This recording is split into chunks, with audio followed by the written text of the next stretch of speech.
great to be here at Macquarie University today at the Australian Hearing Hub with the Minister for Innovation and Science and Research, my good friend Kim Carr, as well as my good friend Jason Yat-Sen Lee, who is our candidate for Bennelong. And Vice Chancellor, thank you for taking us through this centre this morning, which we're very proud of. We've invested in this place, and you see such extraordinary research and good work underway here today.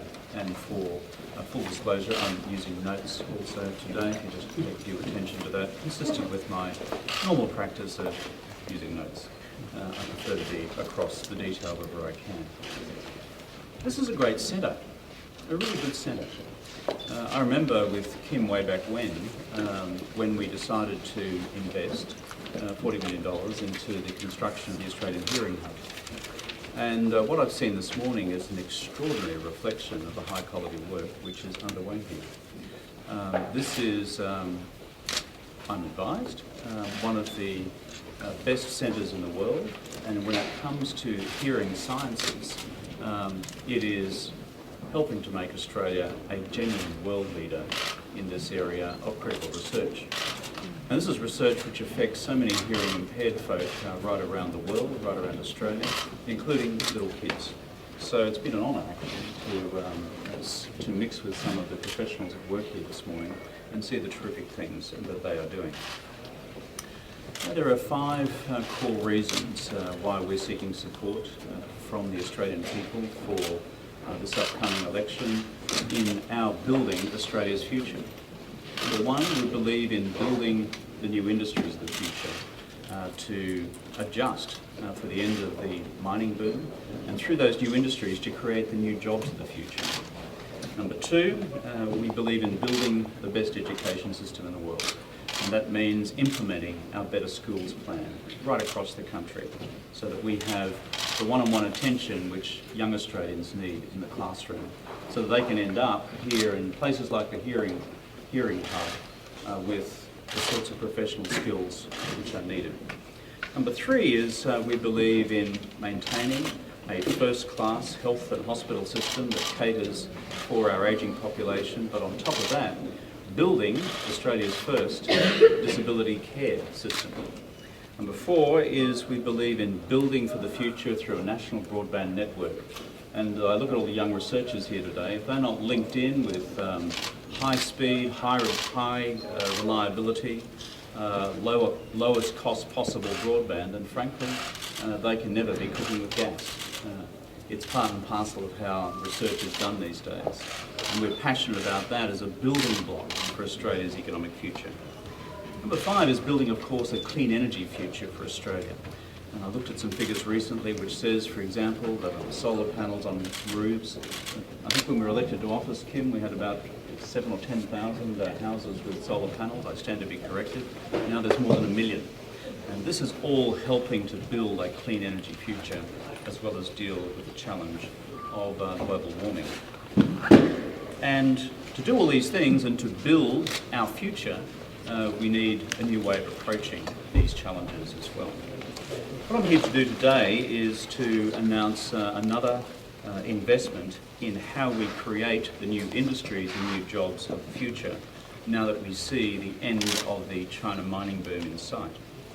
As I noted before, this is a world-class facility for collaborative research into hearing and related speech and language disorders, an example of the potential for jobs to be created through our high-tech industries.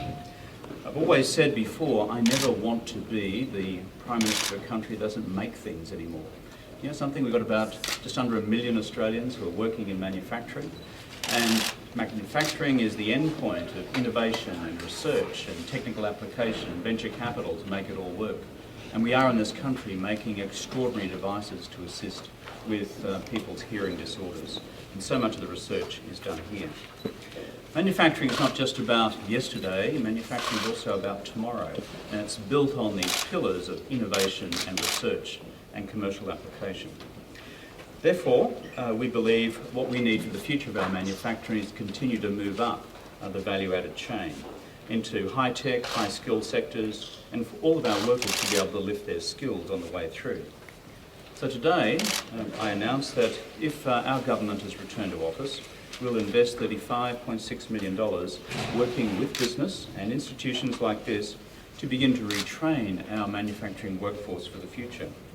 Our Manufacturing Skills Plus program will help nearly 7,000 new and existing manufacturing workers to develop the skills they need for the new industries of the future. We want to help our companies move from low-skilled, low-technology manufacturing to high-skilled, high-tech sectors where we will find the jobs of the future. This initiative builds on the $35 million Steps to Skills initiative I announced yesterday. The bottom line is this: you cannot create the jobs of the future unless you're investing in the skills of the future. And that's what this government is about, building our country's future, brick by brick, wall by wall, in order to make sure that we have a strong house for the nation into the future. There's a further announcement I'd like to make today as well, and that is the announcement of the establishment of a Medical Technology Innovation Partnership here at Macquarie University, bringing together researchers and industry. Medical technology is a key industry for the future, one of the new industries, the new employers for the future. Worldwide, it's a $300 billion business. Success stories we know right across Australia. This is one of the 12 innovation partnerships around the nation, and our government will boost funding for these partnerships by $12 million. We have a plan to deal with the end, therefore, of the China resources boom, and building the skills which the manufacturing workforce needs for the future as part of that, and building the skills we also need through innovative partnerships like the one here at the Australian Hearing Hub, and those like it around the country are just as important. Let me conclude just by saying this. We believe in building and investing in the future. It seems, however, though, that Mr. Abbott is more interested in cutting and cutting for the future. There's a big difference there.